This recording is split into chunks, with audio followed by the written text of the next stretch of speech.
So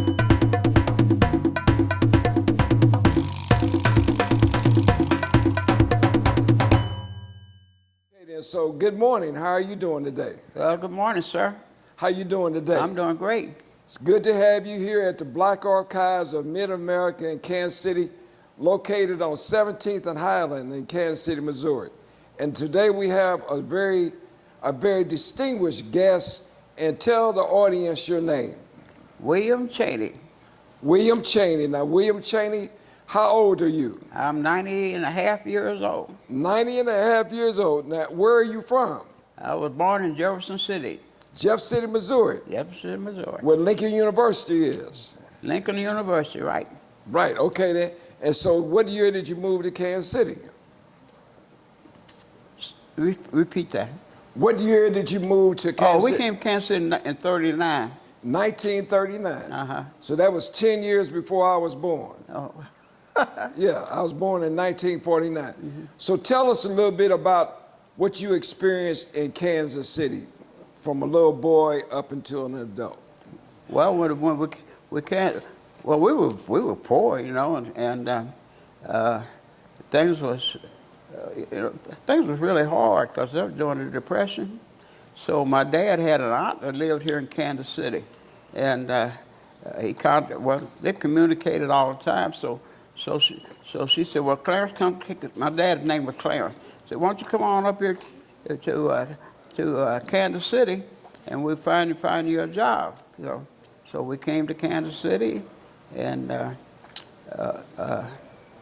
my father got a job as a body and fender man working for Crown Coach down at 16th and McGee, the body and fender man. And we lived right next door to Mr. and Mrs. Miller. They had a coal and wood and ice shop. So I went to work for them, and 1941, drove horse and wagon, lived with coal, wood, and ice in this area, and up to 15th, 14th, and Park and Olive. And people burn wood and coal during those days, you know. Mm-hmm. If you're lucky enough, you had a furnace. If not, they had a wood or coal stove, you know. So, mm-hmm. and I used to, when I get out of school, I'd go over to Miss Miller and bag up some wood and basket up some coal. You know, they had a little small basket then that were called a peck. That's what most people could afford. Yeah, a peck. Peck, yeah. Yeah. And we got a lot of wood. There's a milling company right there at 17th in Michigan, and they made a lot of, you know, doors and windows and things. So people used to go down there and get kindling and sawdust, and if you put the barbecue place used sawdust, put it on the floor to see the grease, you know. And but it's been, you know, I just had a lot of fun coming up, you know, and make 15 cents in the evening time, and on Saturdays and Sundays I work, you know, I make a quarter delivering the cold wood and ice, you know. It was a lot of fun, you know. They had but a kid, and how much did you make? I make on Saturdays and Sundays I make anywhere from 25 to 50 cents a day. In a day. In the evening times I go and work. I make 15 cents. You know. Of course, you can go down the store, Nate Jordan's store at 18th and Brooklyn, and you take 2 pennies and buy 10 cookies. And now one cookie costs you $1. Or a box costs you $12. But you know, I didn't realize we were poor because never had anything, you know. And you were happy. And you were happy. Yeah, happy. Oh yeah, we stayed happy all the time, you know. So yeah. We didn't have, you know, the only problem you have if you ever had something and lose it, then you got a real problem. But if you never had it, you don't know what it's all about, you know. Right. Right. So, yeah. Right. Now, what school did you go to? I went to Attic School. Attic School. Attic School. Right up the street here? Right up the street. Mr. Robert, the principal's name was Mr. Brown. Mr. Brown. Yeah. His nose wiggled out all the time. He had a nerve condition. And we would call him Mr. Rabbit. How do you remember that? Rabbit Brown. I mean, you know, like 90-some years old. How do you remember that? And so, and I then, remember things back when I was 3 years old. yeah. Remember my brother? I can go back as far as 4 or 5. Mm-hmm. I can. Now, let me ask you this. After you left Addicts, where'd you go to school? R.T. Coles. You went to R.T. Coles. Yeah, R.T. Coles. Yeah, tell us about R.T. Coles. What was that? Well, you know, they only had so many students in the class, you know. Yeah. So I fell in love with drums. So my first year, 2 years, I took music. You got to be dedicated to be a to be a musician. I mean, really. Yeah. And to be a good one. And I wasn't that dedicated for it, music. So then I wanted to get out of music and get into to masonry. Well, masonry was full, I couldn't get in. So then I had a friend named Edward Smalls. He was in shoe repair. So he told me he was quitting, you know, a couple of weeks. But they didn't have a slot for me to get in, so I talked to him. I gave him $3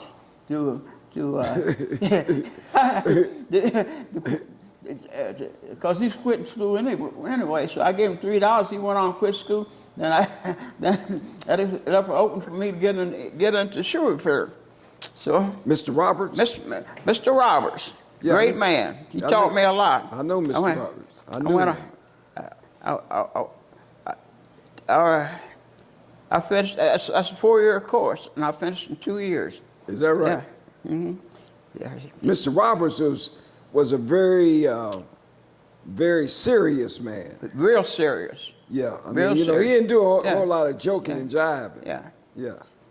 You know, I got along with him real good because I was real serious. I was always been real serious about things, you know. Yeah. So he didn't hold me back. He let me advance. So Okay. in my second year, he told me, he said, "Well, if you can make this shoe, and I'll let you graduate." So I made a shoe counter, a toe counter, a shoe, half of a shoe. Uh-huh. And so he put me on. He said, "Well, you ready?" Because I had worked downtown. See, you went to school for 2 hours, then you worked at a shoe shop for 2 hours. Yeah. So I worked at a shoe shop right up here at 18th. The sign's still up right now on the shoe shop right here on 18th between Vine and Versailles on the north side of the street. Yeah. See, I worked there, and then I worked downtown at shoe shop. And that's where I learned to dye and shining shoes. Where'd you work at the one on 12th off of Grand? Hmm?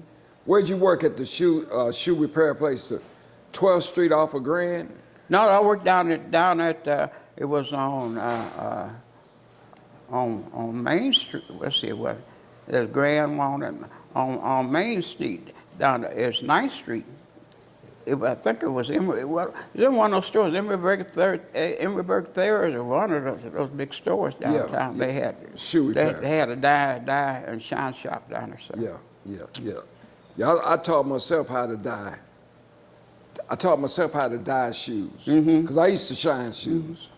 We use a lot of formaldehyde to make the soles. These kids they want to shoot that formaldehyde or in the cigarettes and smoke and all that. All they got to do is wait, because when you leave here, they're gonna put plenty of formaldehyde in you. Yeah.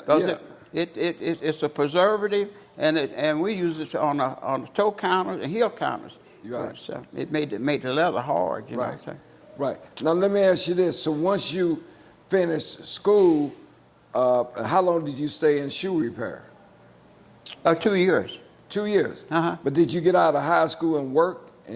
Yeah, when I got out of high school, see, it was hard for a young black man to get a job, you know. Well, let me start. I started off Fred Brooks Sequoia, Ewan and Wilson, when I was about 11 years shoveling coal. I got where I could shovel 5 tons of coal on a truck on a bobtail truck in 20 minutes, and Working at the coal yard, the cars had about 45, 46 ton of coal. Now, the cars coming that had lump coal like anthracite and Cherokee lump coal and all that, it would take me maybe a day and a half to unload it, but sometimes 2 days, because you had to break that car to get to the bottom in the corner. Once you got to the bottom, it was easy to separate. So I had one of those big scoops, you know. So, but the old men used to tell me they're gonna run me off, you know. But it ended up I was running them off because they gave me the desire and the willpower to beat them, you know. So I learned to shovel from both ways. At one time, I could shovel all day long because I just built myself up to that. In slack coal, 45 ton, I'd have to have all that out of the car in one day, most of the time. If I didn't get it out unloaded in one day, it wouldn't have about an hour or so next day, because slack coal, you can break the car and get to the bottom anywhere, you know. But lump coal, you have to start at the corner. Right? And once you get to the bottom, you know, slack coal, you use a shovel. Lump coal, you use a fork, you know. It had a big fork. They fork it out, you know. Because it's big. Yeah. So you did that for a while, and then what did you do? Yeah, I did that. We had a friend that moved here. What he had been living here in Kansas City. He was from Jefferson City, so he took me as a kid, and I worked with him, you know. What kind of work?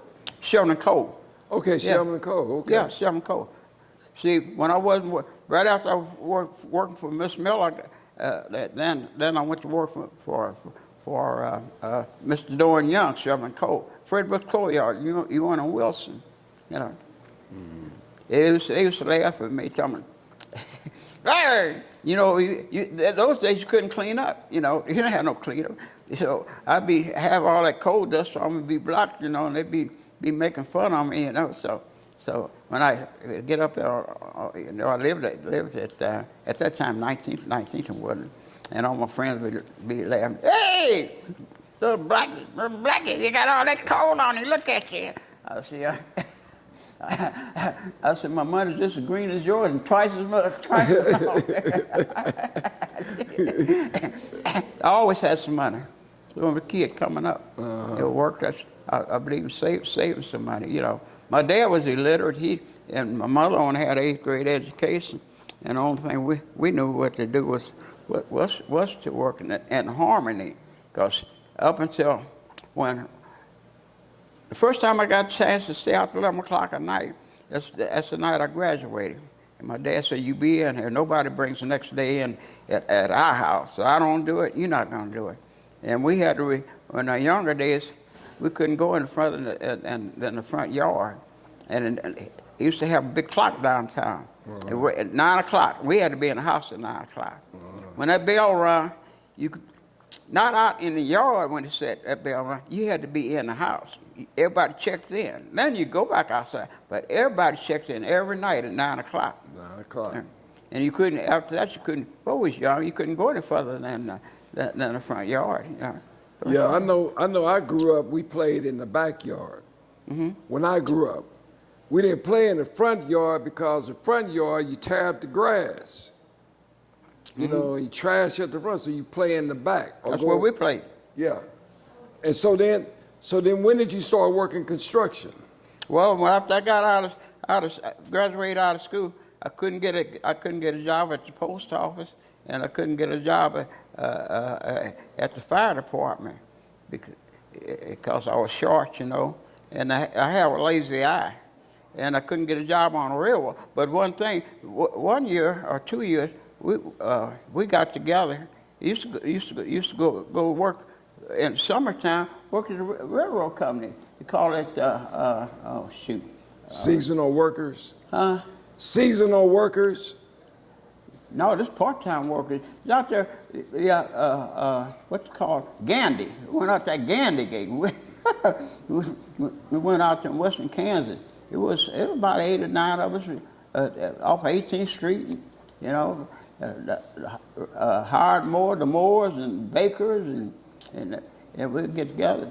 But my mother didn't want me to go. My dad said, let that boy go. So we went out there, Gandhian, working on a railroad, putting out railroad tracks and railroad ties, you know, building railroad. And we slept in one of those. We slept in a car, you know. We was young. We never slept in 2 weeks, you know. I think we never took a bath though, you know. Maybe take a wash off or something like that. Right. But they wouldn't hire me. They wouldn't hire me on the railroad. So I already worked here when I was a kid out there, Gandhian for you, you know. That was my ladies there. So then see, I got into bodybuilding down at the YMCA. Yeah. Lifting weights. And when I was 17 years old, I built myself up. I could deadlift 425. This is, I was telling you about that picture we made down there. Mm-hmm. So anyway, I got hired at Carroll Construction, 10th and Lydia. And let me turn my break. I had a lot of strength, you know. I'm used to working. So we go out, the foreman picked the guys up and you get on the truck and go out to the job and work. I went out there, I worked, you know. I dig, you know, digging beside the house, underpin. That's what I learned, that underpin and needling and shoring up houses and stuff. So the guys didn't want to work with me, you know. See, because we did a lot of work out there in Prairie Village. So the foreman wouldn't put me on the truck. The foreman picked the crew out. He wanted, you know. So I jumped up on the truck, you know. Well, before that, I was young, and these guys was grabbing me and shit. I was throwing them all around, you know. They couldn't do that with me because I had all that strength, you know. And I'm young, you know, and I built myself up, you know. So the foreman said, the guys wouldn't work with me, so the foreman said, the guys won't work, you can't go. So I jump up on the truck. I said, who's gonna throw me off this truck?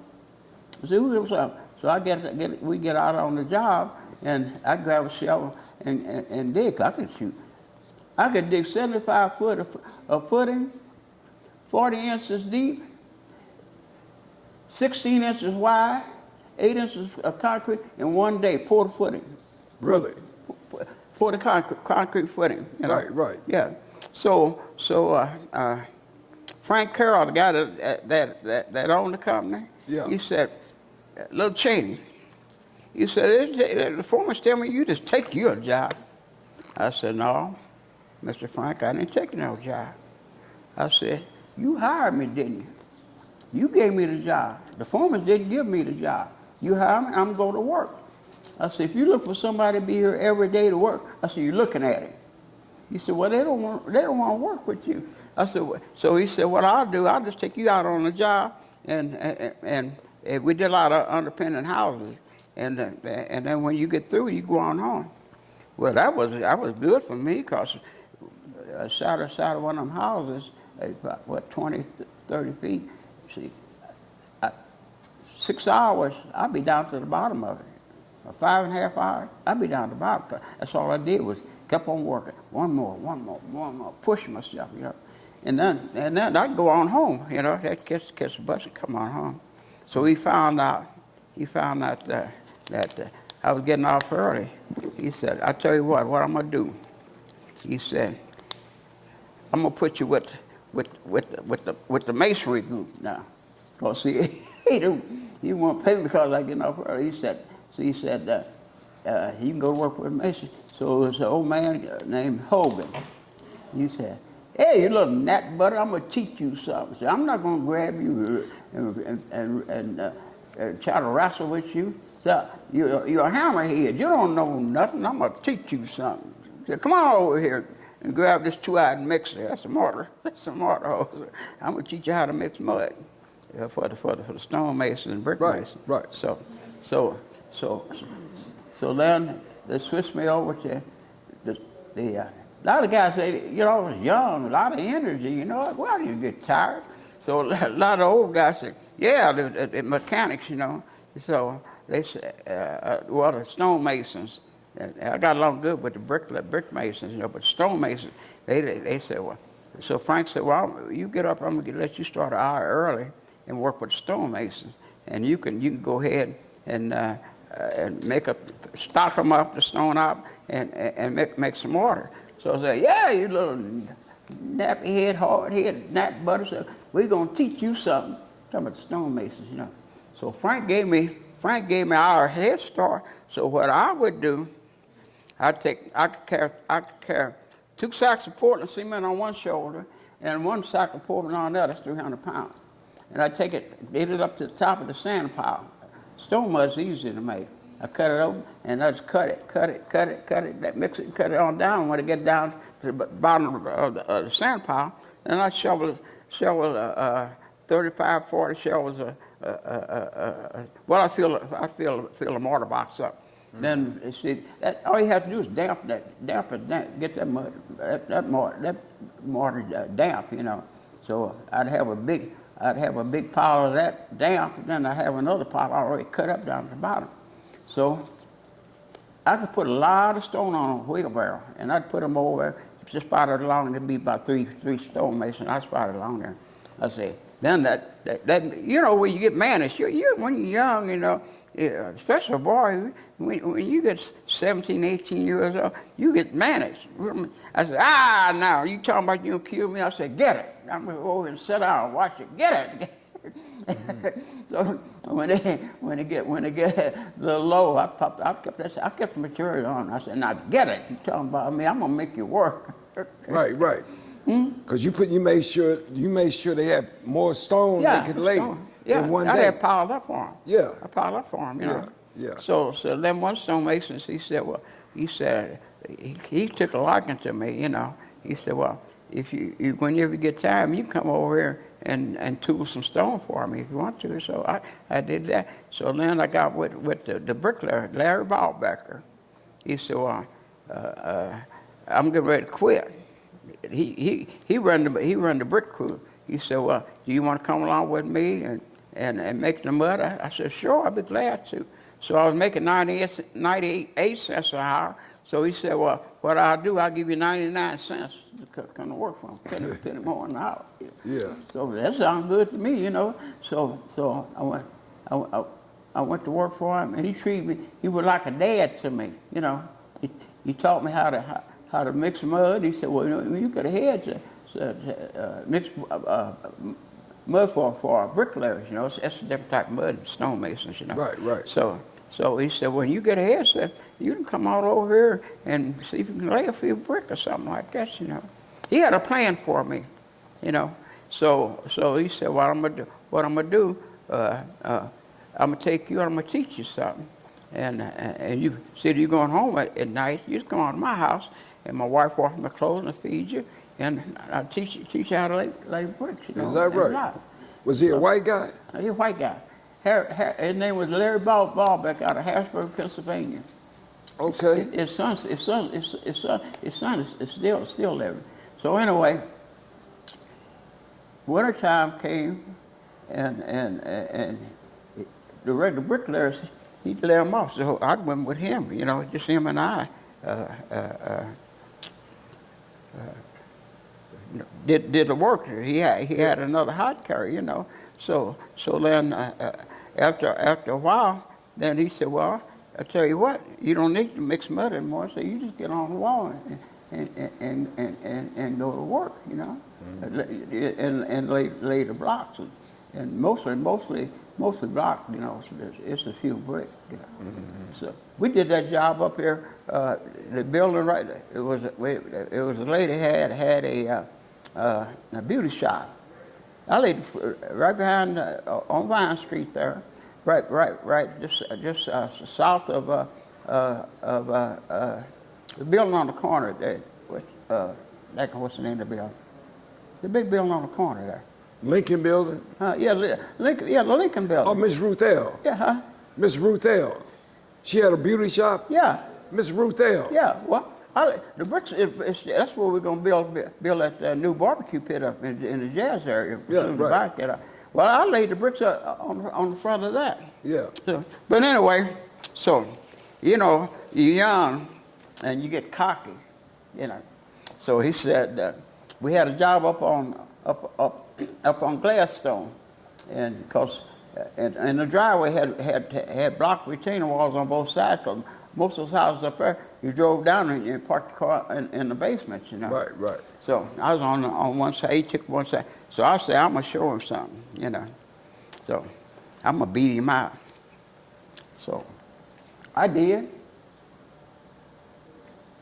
He said, Bill, come over here. I'm not gonna tell you what he called me now. He said, I tried to teach you something. He said, look at that mess you did. He didn't call it a mess, he called it something else. He said, he called me a little name, you know, so he said, you got two things to do. Either, three things. He said, tear it all down, build it back, or go home. So I tore it all out and laid it back up. And he said, I laid it right, you know, got it right. So he come up and he hugged me. He said, I want to teach you the right way. I don't want you to throw it on no mess like that. He said, one of these days you're going to be out there running the job. You know? And I can't get paid with a mess like this here, you know. So he actually called me them names and everything, and I took it.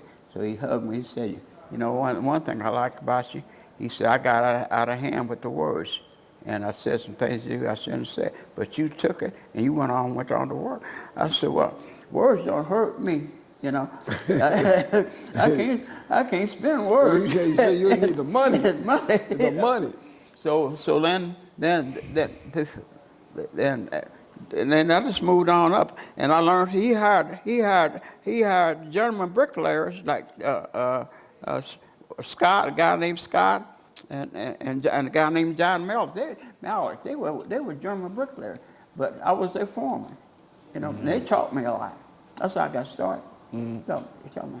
So at what point did you start working for yourself? I started working for myself right before I went into service. I started working for myself about 1952, 53. 52, really? 53, you know. I worked for myself and I worked for Larry Ballbecker too. Then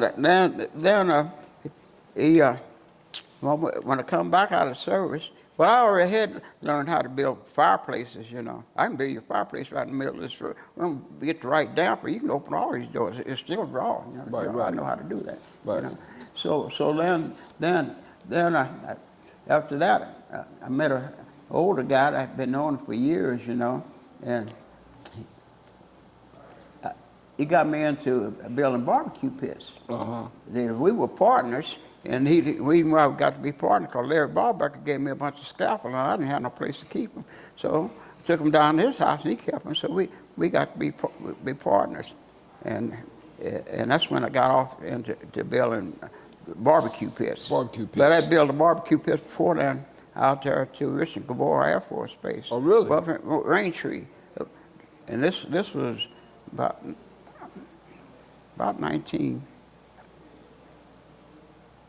1954. So you were working out south back then? Huh? You were working out south back then? Oh yeah. I worked all over Kansas City. Worked up there at 10th and Lydia. We fixed the sewer line. That sewer line up there is 37 feet deep. And the only backhoe you had, they didn't have the backhoe like they have now, equipment. Yeah. Yeah, we dug it and staged the dirt out. Right. And we built our own ditch banks, braces to hold the dirt back. Yeah. And when you're down in the hole, if you see just a little trinket on the side, you want to get out because it's moving. Yeah, we get down. How many feet? 6 feet. How many feet did y'all go down? It'd be about 4 or 5 of us digging. I mean, but how many feet? 37 feet in the ground. Y'all went all the way 30? Yeah, and staged the dirt out, put scaffolds up, you know. Well, what kind of wood did y'all use? Huh? What kind of wood did y'all use? What kind of wood? Yeah, to shore up. 2x4s and 6 by 6s? 2 by 8s, you know. 2 by 8s? Yeah, 2 by 8s, and put them up and some plywood, and we brace the banks, you know, we cut the 2x4 too long and drive it down, make it tight, you know. We didn't have any jacks like they have today, you know. Yeah. Just jacks, they call them, you know. Yeah. Do you have a family? Did you have kids? Yeah, I have family. Yeah, and I don't want to put that in the news, you know. My first wife, it didn't work out, you know. So, but I bachelor's the rest after my divorce in 67.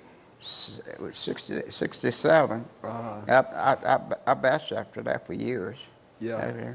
I'm a bachelor now. How many kids do you have? That's questionable too. Okay, it's no You know, problem. It's what I call the black experience. Yeah, well, 4. Say 4. Yeah. But you know, I had to tell you all this when we went out on.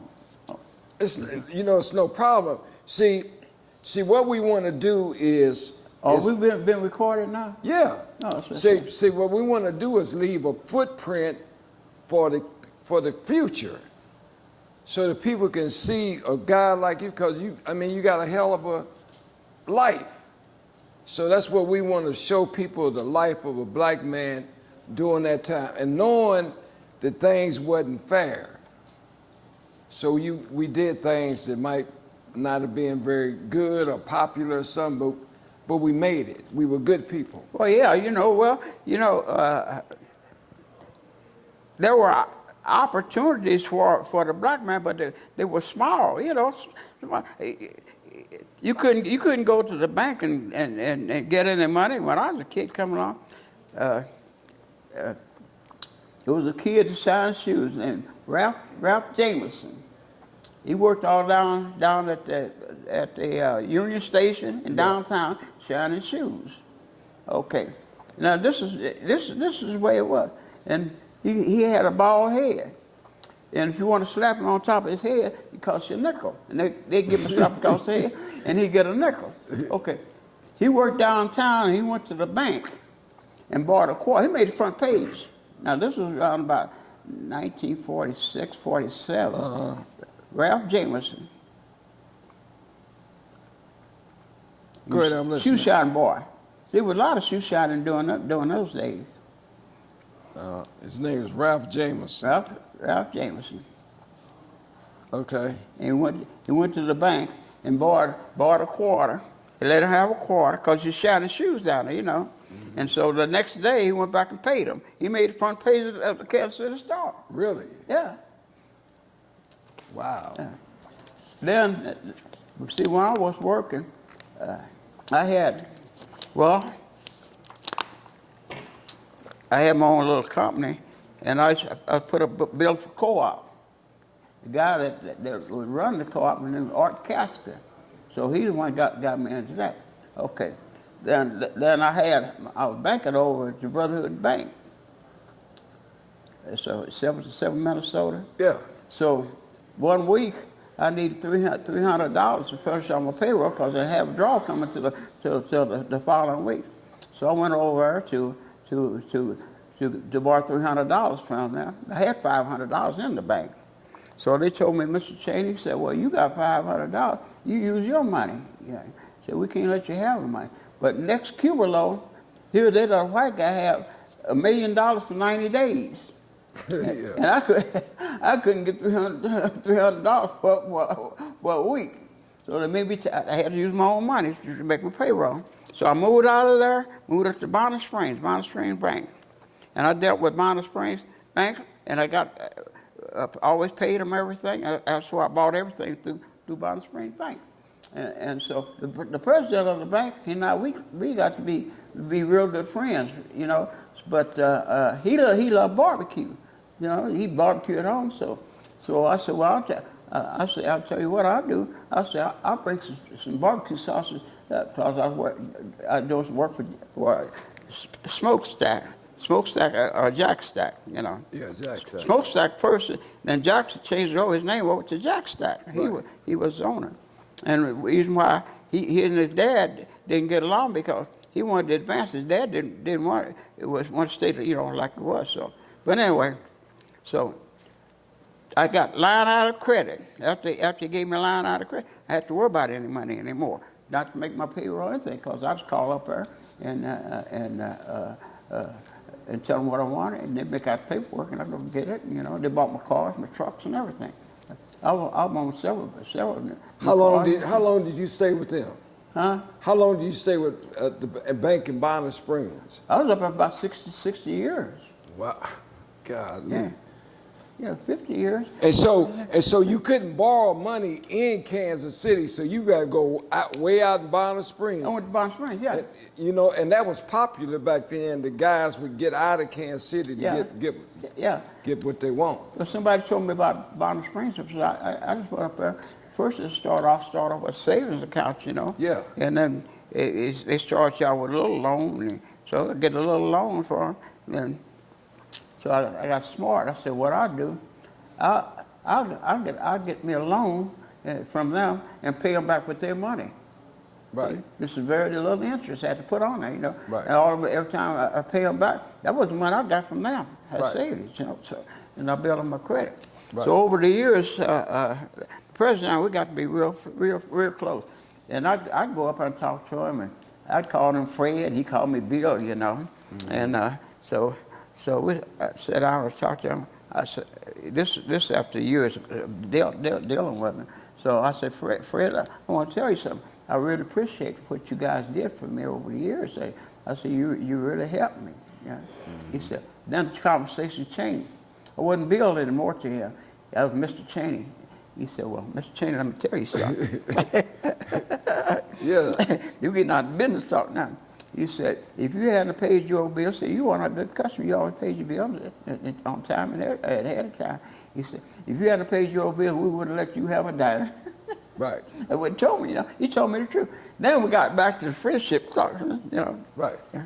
Right. Yeah, Fred was really good to me. All I got to do is call and tell them what I want. They have the paperwork for me when I got up and fill it out. And a couple of times I bought new automobiles through them, you know. And I know twice I drove the automobile before I even signed the papers. Yeah, I've heard of that before. Yeah, that's how you know, I built my credit up with them and trust. The greatest thing in the world, and people don't realize, is trust. Trust. Don't be a Donald Trump, a fool. Yeah. They say where there's no trust, there's no relationship. That's right. No trust, no relationship. Yeah. Let me ask you, okay, so you've been around long enough, and how does it feel to have experienced 2 world heavyweight boxing champions, Joe Louis and Muhammad Ali? Joe Louis, Muhammad Ali couldn't stand with Joe Louis. Okay. Because it was, back in those days, it was toe boxing. It wasn't dancing, hitting them and run. Yeah. Joe Louis would,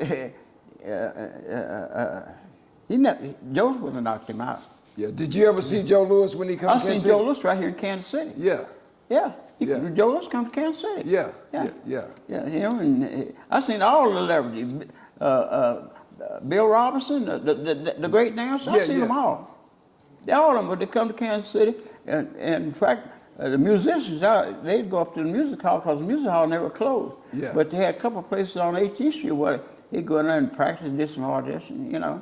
Yeah, Pat Waller, and I've seen them all. They come to Kansas City. You see them all. Yeah. But you know what? You had a chance to live to know 2 world boxing heavyweight champions. Not that one was better than the other, but some people don't get a chance to have that experience. Mm-hmm. So you had experience to Joe Louis and Muhammad Ali. Well, you know, time brings about changes. You know, like we never dance like what they dance today. Yeah. What they doing, jumping up and down. The choreography come up with anything. If you learn to do it, yeah.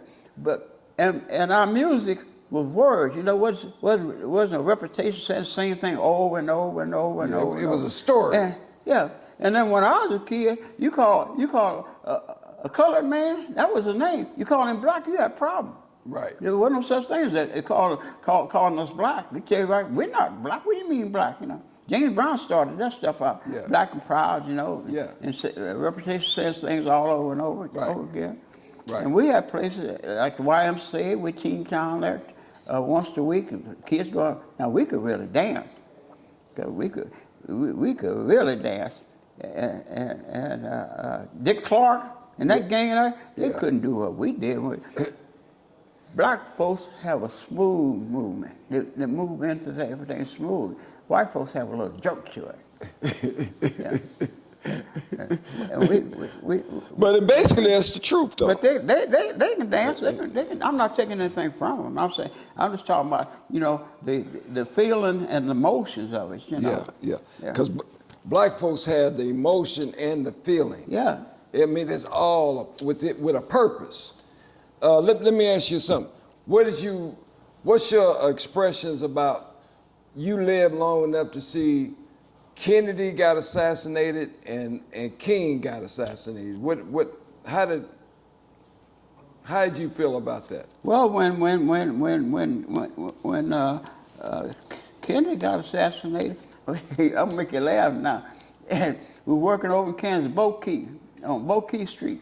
We was tearing up a basement wall. Before we could get to take the wall down, we had to move human waste, you know, out, clean it up. We had to clean the basement up. Yeah. You know, and then we tore the wall down. And then when the news came on, it came on the news that Kennedy got. We just knocked off.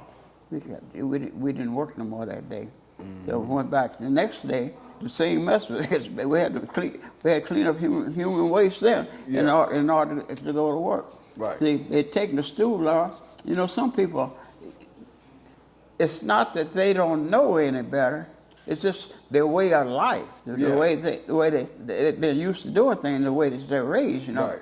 That's just like, how can you tell a man that his mentality, he doesn't go to the top floor? You know, how can you tell him he's doing something wrong?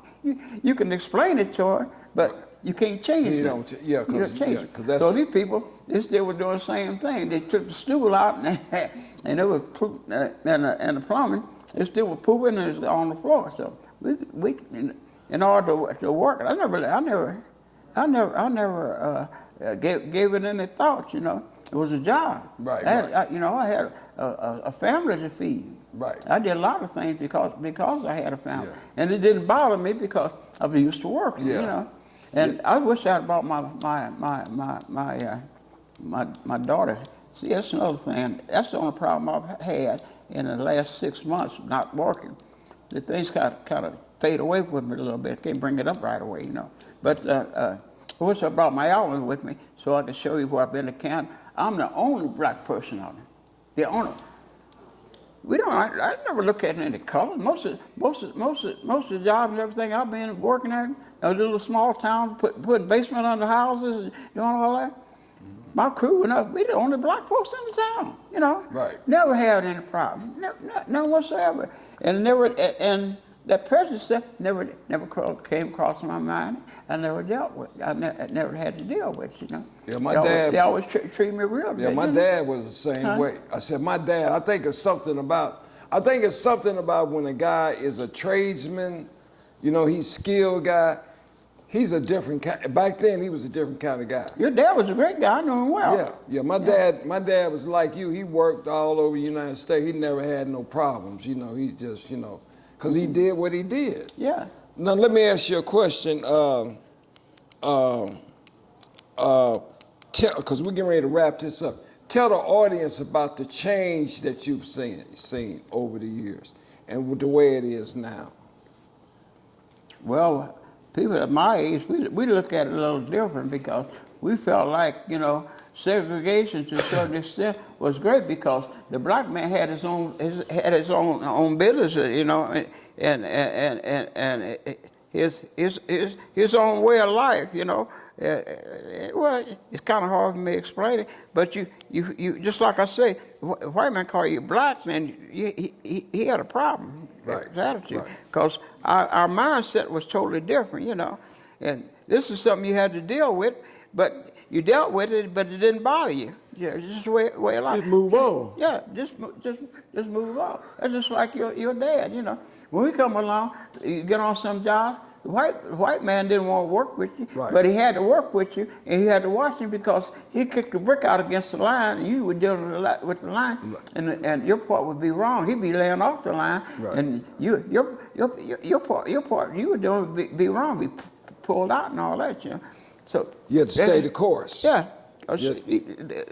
And it was hard for you to get on any real good major job. And your dad was one of the better bricklayers here in Kansas City. Right. Yeah. Right. Right. But I didn't. I'd get on a job if he was president. It didn't bother me now. Right. You know. So Right. I was doing work for Larry Bowbecker, who was working out there in Grandview, and I was the foreman. He'd hired some white guys out of Arkansas working. So I had one guy laying it out, and so the foundation come up out of square. So Larry asked me. He said, "How'd you make this mistake laying this out and the foundation's off 2 inches?" I said, "Well, I laid it out right." He said, "Who did you have helping you?" And so I told him who I had. He said, "I'll tell you what you do. Next foundation layout, you get him to help you again." He said, "Watch him," because he wrapped the end of that tape around his finger. Mm-hmm. So that make this wall short, and it's gonna come up out of square. Mm-hmm. So I did. So he told me, he said, "I'll tell you what you do." He said, he's on the corner, you like you ain't nothing. You don't want to understand what you do. He said, I wouldn't use the word that Larry told me. He gave me his checks that night. You go and buy that something or something. Right. Right. So you just show him that you have authority, you know. Right. But as far as coming up, that's just a way of life, you know. Because you still had to feed your family. You're born into it. You don't know. You still had to feed your family. Yeah. Yeah. Sure. Take lights, gas, and water. Yeah. What would you like to say in closing? We're getting ready to close this out. What would you like to say? What would you like to be remembered by? I've been remembered. You know what? I don't think I'm not that. A lot of people will say, you know, I really did something, but I don't really feel like it. It was a job to feed my family, you know. And the main thing, I enjoy working.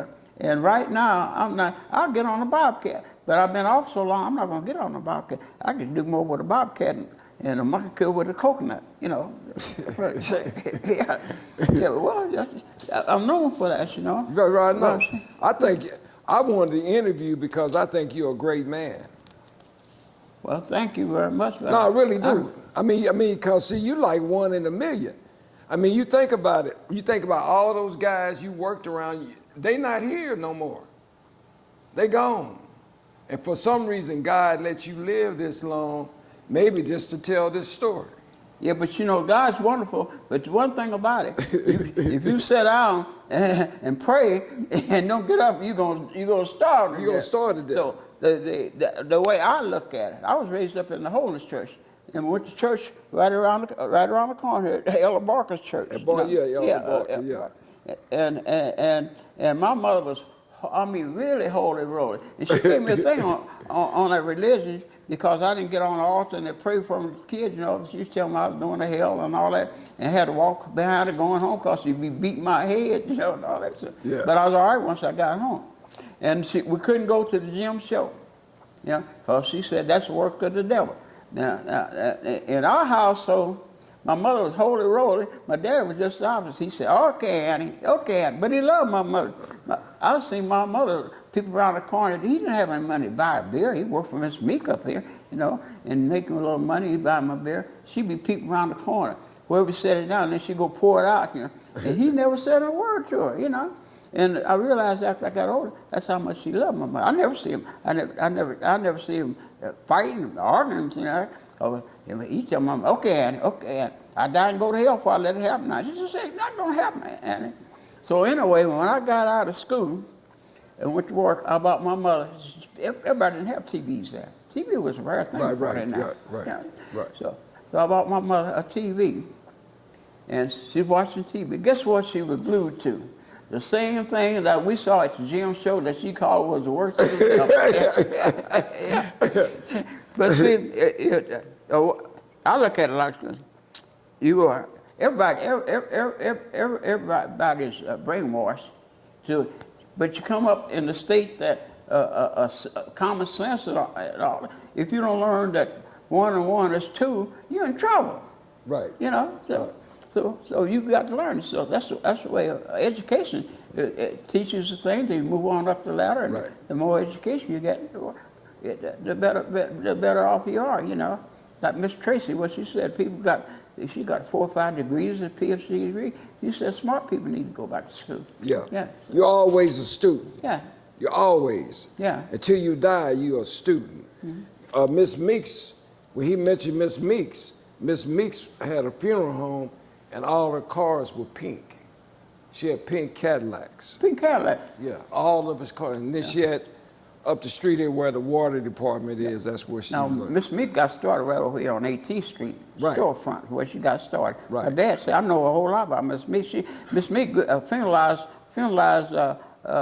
my grandfather, you know. So, and my dad worked for her cleaning up. And it's a little store. Most black businesses were storefronts. They lived in the back of the store, the business, you know. So Miss Meek, after she upgraded and had the building built in 19th and Park. Right. And that's where she moved up to. She had a son, her and a daughter. Right. You know. So, Right. She got 2 grandkids that live down here. Did you know that? 2 of them. She got a boy and a girl. what about a daughter? You know anything about I think those were her daughter's kids. Yeah, well, that'd be a daughter. Yeah, you see, that's the only kid she had. the grandson rides a bicycle 12 months out of the year. He rides if it's snowing, if it's raining. He works somewhere up west somewhere, but he rides a bicycle. Give me a closing comment because I got another appointment. Say something that you want to say before we take you off of the camera. Oh, I think that everything is great, and Kansas City is a great place to live, and all it takes is a time card and lunch bucket, and it'll get you there. Okay. Yeah. Okay. Yeah. Well, we enjoyed you. Still all this shooting stuff going on. You don't need that. Don't need it. Yeah. Well, we've enjoyed you coming here today. You come back and visit us again. Okay. Okay. At the All Black Archives. Harold Chaney. Tell them again how old you are. right. Your name was Harold My Chaney. name's William Chaney. William Chaney. My brother Harold was his first foreman of Park and Recreation. Yeah.